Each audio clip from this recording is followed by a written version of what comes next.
नमस्कार, स्वागत है आपका। आप देख रहे हैं इंडिया वॉइस और मैं हूं आपके साथ योगेश पांडे। देवभूमि समाचार में अब रुख करेंगे खबरों का। हिमाचल में कांग्रेस की हुई जीत के बाद अब हरीश रावत का दर्द उत्तराखंड को लेकर छलकने लगा है। हरीश रावत ने सोशल मीडिया पर पोस्ट लिखकर मुस्लिम यूनिवर्सिटी मुद्दे पर इनाम की राशि बढ़ाते हुए बीजेपी से इसके सबूत मांगे हैं, जिसके बाद एक बार फिर उत्तराखंड में मुस्लिम यूनिवर्सिटी के मुद्दे पर राजनीति गर्मा गई है। फिर निकला मुस्लिम यूनिवर्सिटी का जिन। एक रिपोर्ट देखिए। तो एक बार फिर से उत्तराखंड की सियासत में मुस्लिम यूनिवर्सिटी का जिन बाहर निकला है। जी, याद होगा आपको, उस वक्त इस तरह की विवादित चित्र बनाकर 2022 के चुनाव में खूब वायरल किए जा रहे थे। दावा किया जा रहा था कि कांग्रेस सत्ता में आई तो मुस्लिम यूनिवर्सिटी बनाएगी। बकायदा जब सियासी शोर मचा, कांग्रेस ने सफाई दी, मगर तब तक बहुत देर हो गई थी।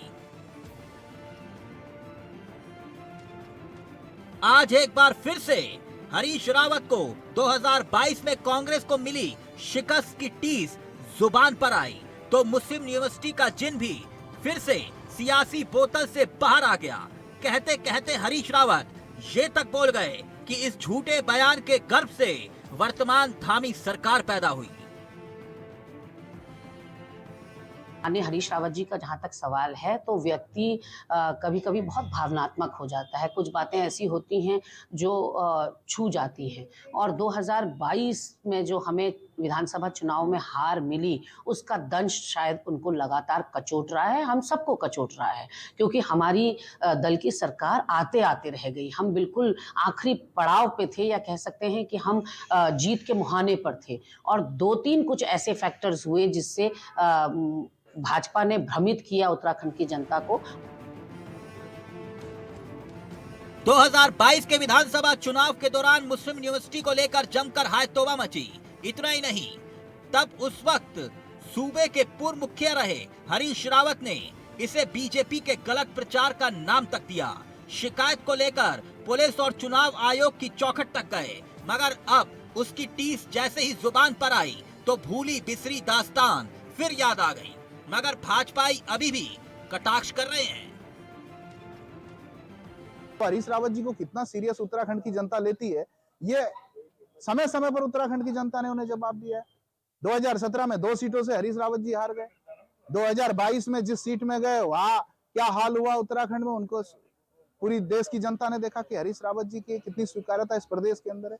अब अपनी स्वीकार्यता बनाए रखने के लिए, अपनी पार्टी में उनकी चलती रहे, इसको बनाए रखने के लिए सोशल मीडिया में इस प्रकार की बातें करते रहते हैं। उत्तराखंड की जनता जानती है, प्रदेश की जनता जानती है कि उत्तराखंड का भला, उत्तराखंड का विकास कौन लोग कर सकते हैं। वैसे तो उस वक्त भी हरीश रावत ने सीना ठोकते हुए दावा किया था कि उनका कोई भी इस तरह का बयान एक बार दिखा तो दे, उसे 50,000 रुपए तक का इनाम देंगे। मगर अब इनाम की वही राशि बढ़ाते हुए 5 लाख रुपए हरीश रावत ने कर दी। मगर सवाल ये कि ये पोस्ट के जरिए पॉलिटिक्स ने एक बार फिर से मुस्लिम यूनिवर्सिटी के मुद्दे को गर्म तो कर दिया, मगर इससे हासिल क्या होगा? Saurabh Bhatia, India voice, Dehradun. पूर्व सीएम हरीश रावत ने उत्तराखंड में कांग्रेस की हार के लिए बीजेपी की ओर से प्रचारित मुस्लिम यूनिवर्सिटी के बयान को बड़ा कारण बताया है। उन्होंने कहा है कि वो बीजेपी के गलत प्रचार की शिकायत लेकर पुलिस और चुनाव आयोग के पास गए, लेकिन वहां कोई कार्रवाई नहीं हुई। अब इस पर बीजेपी ने पलटवार किया है। बीजेपी ने प्रदेश अध्यक्ष महेंद्र भट्ट ने कहा है कि पूर्व सीएम को अगर इन आरोपों का खंडन ही करना था तो चुनाव के समय करते, जब उनके ऊपर ये आरोप लग रहे थे। बीजेपी प्रदेश अध्यक्ष ने कहा है कि यह समाचार पत्रों में जाहिर हो चुका था कि मुस्लिम यूनिवर्सिटी के बयान में उनका समर्थन रहा है। मैं इस बात को मैं बहुत स्पष्ट रूप से कह सकता हूँ। हर बयान समाचार पत्रों के माध्यम से ही आता है और चैनलों के माध्यम से आता है। जब ये बयान आते हैं, क्योंकि हम तो उनके को लिख के तो देते नहीं कि ऐसा बोलो, उनका बयान जब हमारा भी बयान आता है इसी माध्यम से जाते हैं। तो जब बयान निकल के आते हैं तो बयान पर प्रतिक्रिया देना ये स्वयं रूप एक अपोजिशन पार्टी के रूप में, सत्ता दल के नाते दोनों का कर्तव्य होता है। तो मैं तो इसी प्रश्न को कर रहा हूँ, हरीश रावत जी इस बात को आज कह रहे हैं, काश जब मतदान था उससे पहले इन बातों को बोलते। उत्तराखंड में बारिश और मौसम संबंधी आपदाओं के जोखिमों से बचाव और आपदाओं के लिए वेदर नेटवर्क स्टेशनों की स्थापना और real time weather informer system के विकास के लिए पूर्व में किए गए एमओयू का 5 साल के लिए बढ़ा दिया गया है। ये एमओयू उत्तराखंड राज्य आपदा प्रबंधन प्राधिकरण और मौसम विज्ञान केंद्र के बीच सचिवालय में किया गया है। इस दौरान सचिव आपदा प्रबंधन डॉक्टर रंजीत कुमार सिन्हा और मौसम विज्ञान केंद्र के निदेशक विक्रम सिंह ने एमओयू पर हस्ताक्षर किए।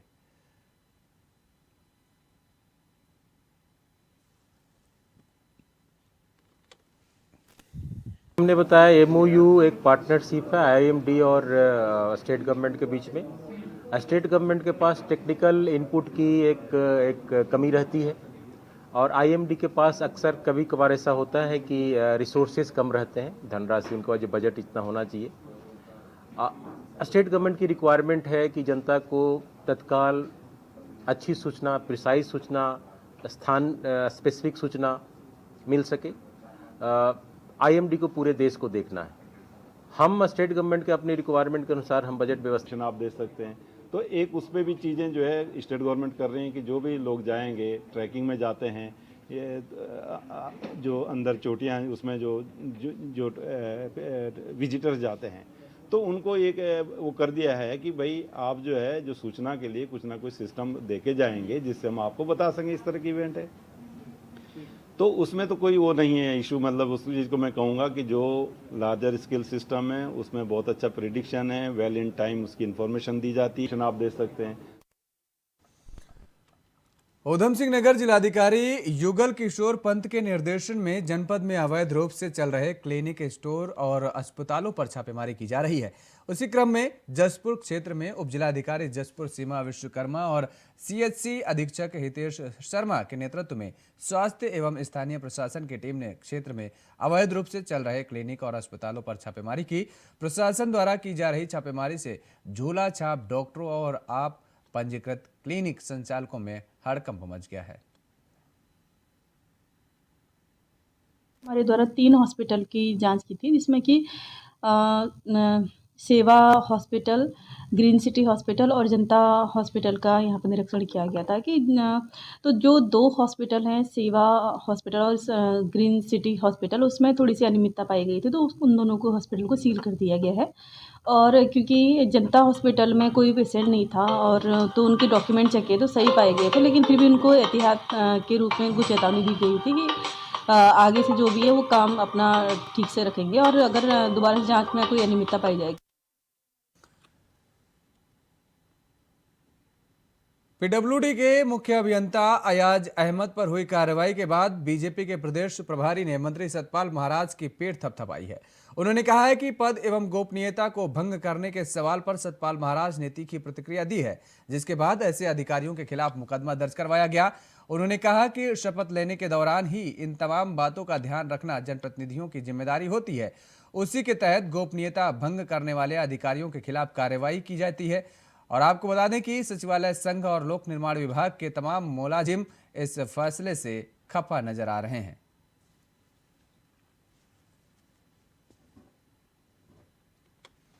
नहीं, गोपनीयता भंग क्यों हुई है इसलिए तो कार्रवाई की है ना, उसमें एफआईआर दर्ज की है भाई कि गोपनीयता भंग करने का किसी को अधिकार नहीं है, इसलिए कार्रवाई की है। और कोई होता छुपा लेता, 10 बातें करता। ये तो मैं मंत्री की थपथपाता हूँ पीठ को, उसने अच्छा किया। खबर पौड़ी से है, जहां आज कोटद्वार कोतवाली पहुंची एसएसपी श्वेता चौबे ने महिला हेल्प डेस्क का उद्घाटन किया है। इस दौरान एसएसपी पौड़ी ने कहा है कि महिला हेल्प डेस्क की स्थापना से उन पीड़ित महिलाओं को अपनी बात कहने का अधिकार मिलेगा जो पुरुषों के सामने अपनी व्यथा को सही से नहीं रख पाती थी। उन्होंने बताया कि महिला हेल्प डेस्क में महिला कांस्टेबल ही पीड़ित महिलाओं की समस्याओं को सुनकर उनका निराकरण कराएंगे।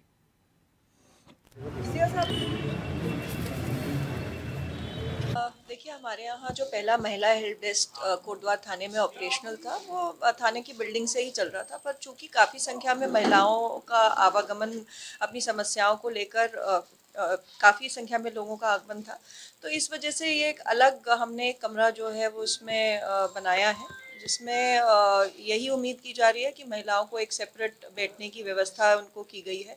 तो महिलाएं जो अपनी समस्या लेकर आ रही हैं उनका अच्छे से उनकी सुनवाई हो जाए, उनका निराकरण हो जाए, मुख्य उद्देश्य यही। पौड़ी से बीजेपी विधायक राजकुमार पुरी सिंह ने मजारों के सौंदर्यीकरण के लिए विधायक निधि से 2 लाख रुपए दिए थे, जिसके बाद अब ये मामला राजनीतिक तूल पकड़ता जा रहा है। कांग्रेस के प्रदेश प्रवक्ता ने कहा है कि जहां बीजेपी के नेता हिंदुत्व के नाम पर ज्ञान बांटते हैं, तो वहीं उनके विधायक मजारों के नाम पर विधायक निधि खर्च कर रहे हैं। कांग्रेस प्रदेश प्रवक्ता ने कहा है कि बीजेपी के नेताओं को भी सामाजिक ताने बाने के बारे में समझ आने लगी है। भाजपा के पौड़ी से विधायक राजकुमार पौड़ी ने पीर बाबा की मजार के लिए लगभग 2 लाख रुपए की रकम सैंक्शन की है।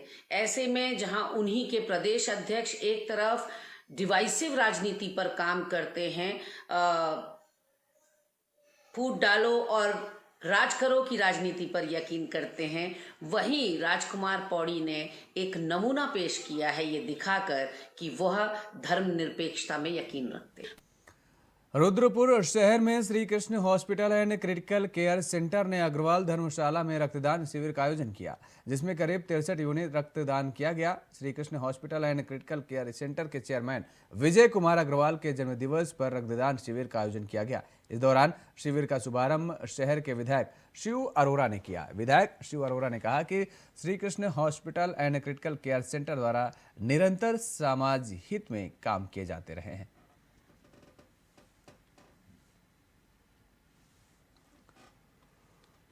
ये यहाँ का जो एक प्रतिष्ठित हॉस्पिटल है कृष्णा हॉस्पिटल, उसके द्वारा रक्तदान शिविर किया जा रहा है। हमारे यहाँ के बहुत बड़े समाज सेवी है हरजिंदर चुग जी, जो रक्तदान में बहुत महत्वपूर्ण भूमिका रखते हैं। जहाँ भी रक्त की आवश्यकता होती है हमारे हरजिंदर चुग जी वहाँ पर उपस्थित होते हैं। हरजिंदर जी तो वो इतने समर्पण भाव से इससे रक्तदान के कार्यक्रम करते हैं चुग साहब, तो वो इस कार्यक्रम के संयोजक हैं।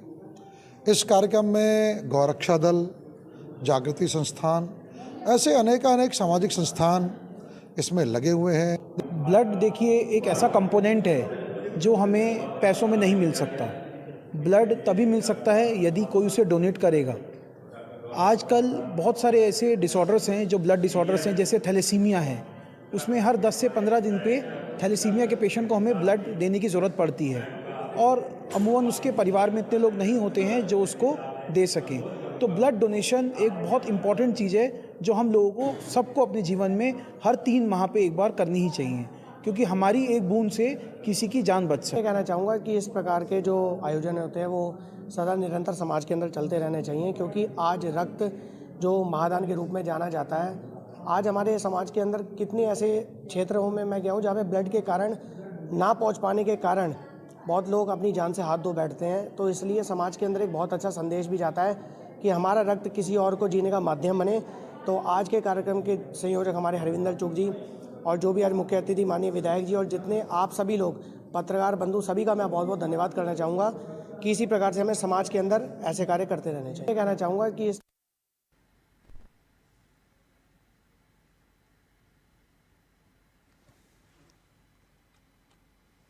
और यहाँ पर रुकते हैं एक छोटी सी ब्रेक के लिए। ब्रेक के बाद फौरन हाजिर होते हैं। ब्रेक के बाद एक बार फिर आप सभी का स्वागत है। खबरों में आगे बढ़ेंगे। उत्तराखंड के राज्यपाल के प्रवास के दौरान यौन उत्पीड़न के आरोपी पंतनगर कृषि विश्वविद्यालय अस्पताल में तैनात डॉक्टर दुर्गेश कुमार की गिरफ्तारी की मांग को लेकर सैकड़ों छात्रों ने परीक्षा का बहिष्कार कर अस्पताल गेट पर धरना दिया।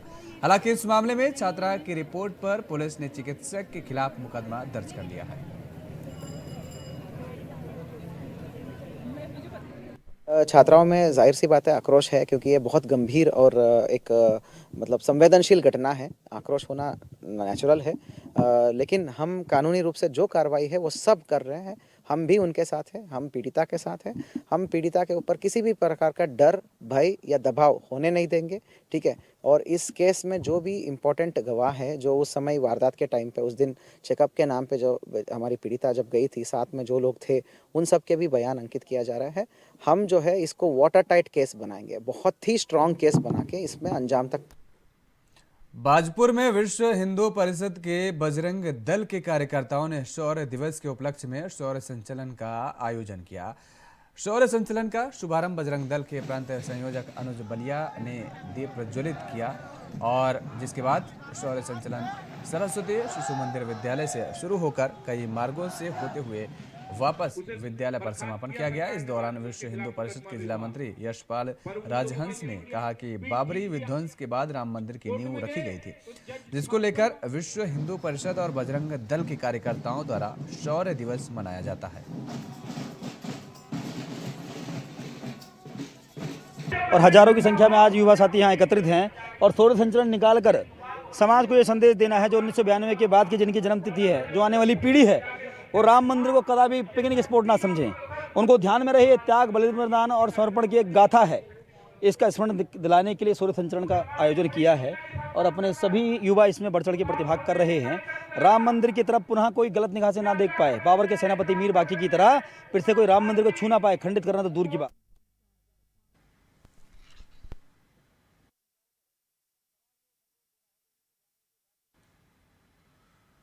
हरिद्वार के ज्वालापुर क्षेत्र से कल अपहृत किए गए 8 माह का बच्चे को पुलिस ने 36 घंटे के अंदर सकुशल बरामद कर लिया है और बच्चे का अपहरण करने के मामले में 8 महिलाओं सहित 6 लोगों को गिरफ्तार किया गया है। बच्चे को 2.5 लाख रुपए में बेचने के लिए अपहरण किया गया था, जिसके लिए 50,000 की पेशगी की भी ली गई थी। पुलिस ने बच्चा खरीदने वाले व्यक्ति को भी गिरफ्तार कर लिया है। पुलिस ने पेशगी में दिया गया 50,000 रुपए भी बरामद कर लिया है। पुलिस अभी इनका आपराधिक इतिहास खंगाल रही है। पुलिस ने बच्चा खरीदने वाले सभी आरोपियों को गिरफ्तार कर लिया है। डीआईजी ने स्वयं बरामद बच्चे को उसके माता पिता को सौंपा है। वहीं हरिद्वार वरिष्ठ पुलिस अधीक्षक और पुलिस अधिकारियों की उपस्थिति में पुलिस कार्यालय रोशनाबाद में घटना का खुलासा किया गया और पुलिस टीम को 30,000 रुपए का इनाम देने की घोषणा की गई।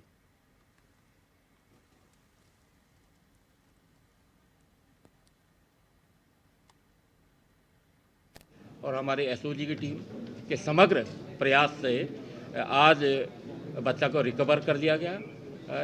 बाकी पूरी बात आपको डिटेल से बता दिया गया कि इसके पीछे कुछ लोग थे जो बच्चे को बेचने का काम कर रहे थे और अभी इनसे पूछताछ की कार्रवाई चल रही है, क्योंकि टीम के द्वारा बहुत अच्छे एफर्ट्स से सारा काम छोड़कर केवल बच्चे को रिकवर करने में लगे हुए थे। तो लिहाजा मेरी ओर से भी जो है 30,000 रुपया हमारी टीम को रिवार्ड देता हूँ। बहुत अच्छा काम हुआ है। मुख्यमंत्री पुष्कर सिंह धामी गुजरात के मुख्यमंत्री भूपेंद्र पटेल के शपथ ग्रहण कार्यक्रम में शामिल हुए। मुख्यमंत्री धामी ने गुजरात के सीएम पटेल को पुनः शपथ लेने और उनके समस्त नवनिर्वाचित मंत्रिमंडल को हार्दिक बधाई दी। इसके साथ ही यूपी के मुख्यमंत्री योगी आदित्यनाथ से भी मुलाकात की।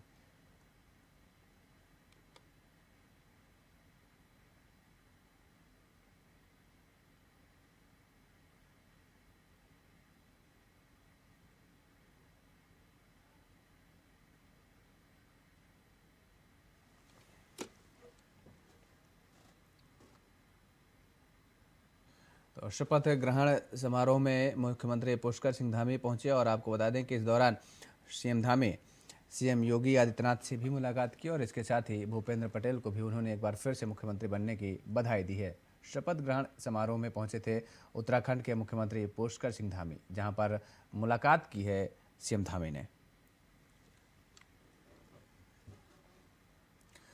पौड़ी और टिहरी जिले को आपस में जोड़ता देवप्रयाग के पैदल झूला पुल को आखिरकार जिला प्रशासन ने खतरे का अंदेशा जताते हुए बंद कर दिया है।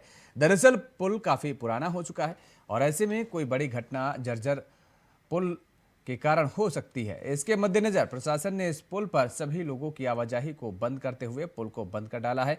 हालांकि पुल के बंद होने पर स्थानीय जनता में खासी नाराजगी भी देखने को मिली है। स्थानीय जनता का कहना है कि पुल के बंद हो जाने से अब यहां के लोगों के 3 किलोमीटर का सफर तय करना पड़ रहा है। बाकी पुल पर जब तक आवाजाही हो रही थी तब तक ये दूरी महज 200 मीटर की थी।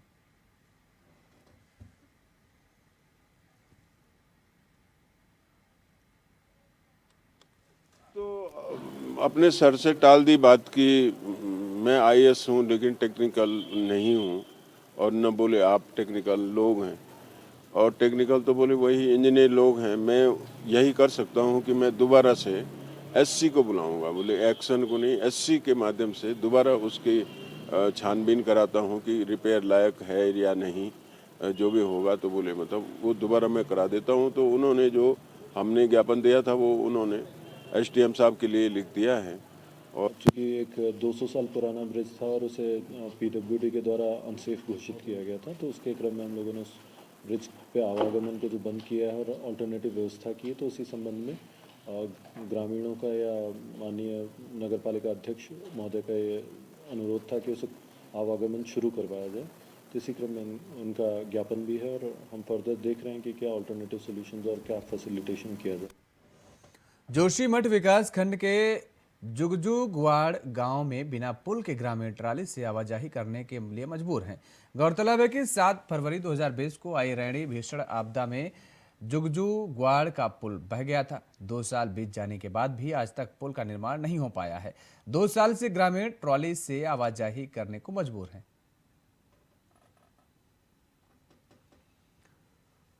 सारे लोग प्रभावित हैं उस पुल से, क्योंकि आपदा में वो पुल चला गया था। उसके बाद उत्तराखंड सरकार द्वारा एक टेम्परेरी पुल का निर्माण किया गया है और वो टेम्परेरी पुल इतना खतरनाक है कि उसमें खुद ही लिखा है कि इसकी कम क्षमता है, अधिक लोग नहीं जा सकते उस पुल में। और जैसे कि शादी बारात का समय भी था, लोगों का आना जाना भी था और पूजा पद्धति के लिए मंदिरों में भी लोगों का आना जाना है और ये किसी बड़ी घटना को इल्जाम देगा। मैं शासन प्रशासन से निवेदन करूंगा कि इस पुल पर यथाशीघ्र परमानेंट कार्य हो और वहाँ जो होने वाले जो खतरे हैं उन खतरों को किस तरह से। देश के प्रधानमंत्री के आदर्शों पर चलने वाले उत्तराखंड के मुख्यमंत्री पुष्कर सिंह धामी के गृह जनपद में ही अधिकारियों ने एक तहसील को कूड़ेदान में तब्दील कर दिया है। जसपुर मुख्य सड़कों पर ही कूड़े के अंबार देखने को मिल जाएंगे, लेकिन देश के प्रधानमंत्री के स्वच्छता अभियान से अधिकारियों को कोई भी फर्क नहीं पड़ता और इस कूड़े की वजह से हो रहे लोगों की बीमारियों से दरअसल नगर निगम के अधिकारी इतने लापरवाह हो गए हैं कि समय समय पर लोगों द्वारा इस कूड़े की समस्या को लेकर शिकायतें की गई, लेकिन इन शिकायतों के बावजूद भी अधिकारियों के कानों पर जूं तक नहीं रेंगती हुई दिखाई दी। देख रहा हूँ 5 साल से शिकायत कर रहा हूँ, डंपी से शिकायत कर रही, जो इस मोहल्ले का वार्ड नंबर 10 का मेंबर है और राशि से मैं कर चुका हूँ। जो इस टाइम चेयरमैन के बाहर से मार रखा जिन्होंने, उनसे भी शिकायत कर चुका हूँ। बोले कि इस महीने बन जाइए, उस महीने बन जाइए, आज तक नहीं बन पा रही है। कूड़ा खत्म नहीं हो रहा। कितनी गंदगी में हम लोग रह रहे हैं, बालक कहाँ जाएंगे, बीमार पड़ेंगे। नगर पालिका पहले रास्ते पे सड़क पे कूड़ा डालने लगी थी नगर पालिका, बड़ी मुश्किल से जब लोगों ने विरोध किया तो एक नगर हमारी ग्राम सभा है तालमपुर, फिर वहाँ व्यवस्था कराई गई। अब इन्होंने एक ज़मीन ली है लेकिन ट्रेनिंग ग्राउंड नहीं बन पाया है, जो कि हर नगर पालिका में होना चाहिए। मैंने अभी आपको कहा है कि नगर पालिका को कर्मचारी हो, चाहे नगर पालिका के चेयरमैन हो, चाहे ईओ हो, जनता के जो सरोकार मतलब सुविधा की चीज़ें, उसमें जबकि सुविधा देने का काम नगर पालिका का है। जो पैसा सरकार से आता है वो इसीलिए आता है कि वो ऐसी जगह लगे जिससे जनता का हित सुरक्षित हो। लेकिन पहले देवभूमि समाचार में फिलहाल इतना ही। खबरों के लिए आप देखते रहिए इंडिया वॉइस। नमस्कार।